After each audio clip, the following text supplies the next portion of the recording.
శ్రీకాకుళం జిల్లా నందిగాం మండల కేంద్రంలో పిహెచ్సి పరిధిలో గల ఈ రోజు ఉదయం 11 గంటలకు నవజాత శిశువు ఆరోగ్య సంరక్షణకు నియోనేటల్ అంబులెన్స్ అవగాహనపై డాక్టర్ ఆర్ సుకన్య మాట్లాడుతూ నియోనేటల్ అంబులెన్స్ గురించి వివరించారు.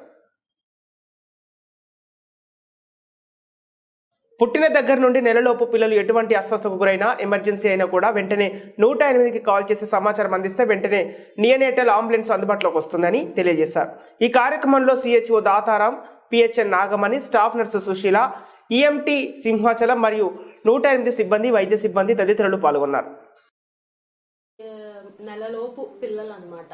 ఎవరైనా కూడా అస్వస్థతకు గురైనా, లేకపోతే చాలా జ్వరం వచ్చి ఫిట్స్ లాగా ఉన్నా, లేకపోతే ఏ ఇతర ఎమర్జెన్సీ అయినా కూడా ఏంటంటే వెంటనే మనము 108కి కాల్ చేసి ఇలాగా పుట్టిన పిల్లలకి ఇట్లా జరిగింది అని మీరు చెప్తే వెంటనే మనకి నియోనాటల్ అంబులెన్స్ అనేది అందుబాటులోకి వస్తుంది. సో అందరూ దీన్ని వినియోగించుకోవాలనేసి అనుకుంటున్నాను.